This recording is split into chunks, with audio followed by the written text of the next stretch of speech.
Meses antes de Bolsonaro ser eleito, uma coisa já estava clara. Paulo Guedes seria o nome de sua administração para comandar a economia.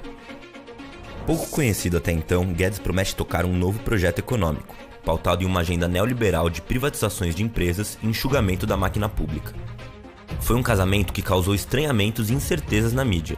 Um dos motivos para isso é que Bolsonaro nunca se identificou tão diretamente com o pensamento ultraliberal de Guedes, apesar de seu aceno ao mercado durante a campanha. O senhor tem um perfil bastante diferente, é como se um casal tivesse, personalidades opostas. O senhor era até pouco tempo estatista e o senhor Paulo Guedes, um liberal conhecido, notório de Chicago. Na realidade, nos seus 27 anos como deputado, o novo presidente votou contra uma série de projetos de privatizações e quebra de monopólio estatal. Ainda assim, o ex-capitão promete dar autonomia para seu futuro ministro tomar decisões. Mas quais são realmente as propostas de Paulo Guedes para a economia e por que ele escolheu justamente Bolsonaro para atingir seus objetivos? Em um artigo publicado em outubro de 2017 no jornal O Globo, Guedes deixava claro suas críticas ao que ele chamou de uma hegemonia social-democrata, representada nos partidos que vinham sendo protagonistas na política brasileira, como PSDB, PT e MDB. Na argumentação, ele sustentava que Bolsonaro era aquele que agia contra tudo isso e todos esses que nos dirigem desde a redemocratização.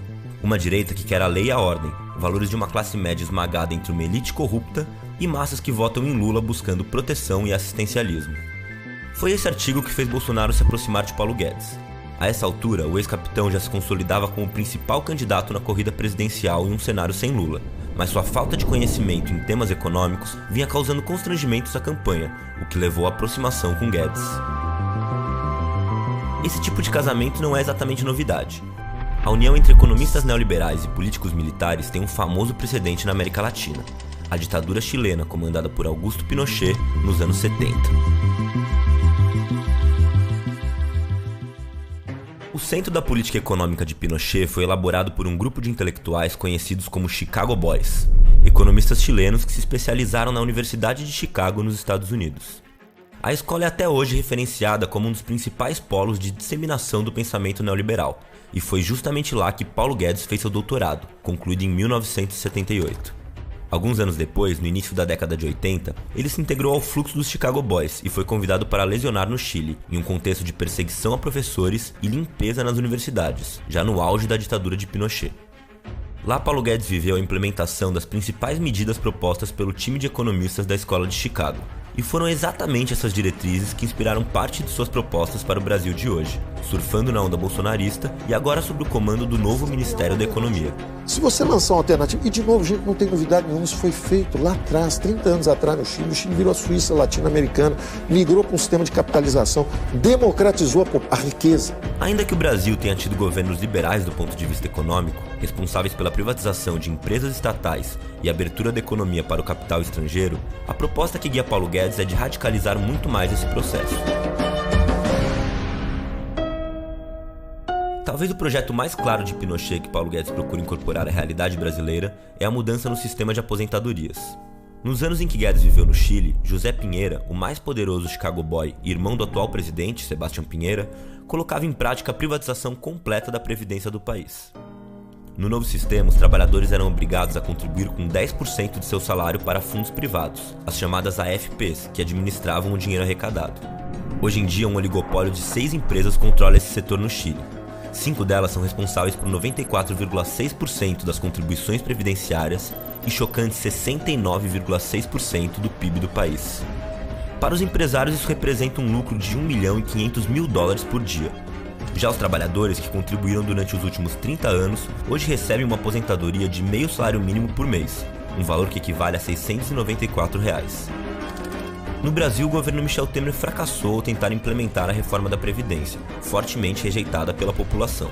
Com a eleição de Bolsonaro, no entanto, Paulo Guedes já deixou claro que retomar a pauta é uma de suas prioridades, e chegou a sugerir uma prensa no Congresso para que os parlamentares aprovassem a medida. Em uma longa reportagem publicada na revista Piauí, a jornalista Malu Gaspar revela a influência que Paulo Guedes exerce sobre Bolsonaro. De acordo com o texto, muitas vezes os próprios assessores do ex-capitão recorreram ao economista para tentar persuadi-lo. A Ainda que Guedes não tenha até agora se aventurado na discussão de temas que ultrapassem o espectro econômico, seu círculo de relações com os economistas de Chicago e com o alto clero da política chilena indica algumas das medidas que o futuro ministro pode implementar no Brasil.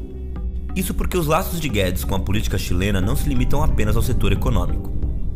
Paulo Guedes tem um antigo colega da Universidade de Chicago, o empresário Jorge Celumi, que no passado ocupou o cargo de diretor de orçamento da ditadura Pinochet. Foi ele quem convidou Guedes para lecionar nas universidades chilenas nos anos 80. Seu filho, agraciado com o mesmo nome do pai, é hoje o secretário de comunicação do governo Pinheira Neto. Uma nomeação estratégica, já que o jovem Celumi é dono da Artol, a maior empresa chilena de Big Data, além de ostentar em seu currículo anos de trabalho para a Cambridge Analytica. Se há indícios de que a campanha de Bolsonaro foi agraciada com o uso de bases de dados de cidadãos nas redes sociais, a extrema-direita chilena detém todas as ferramentas para reproduzir o mesmo método em seu futuro governo.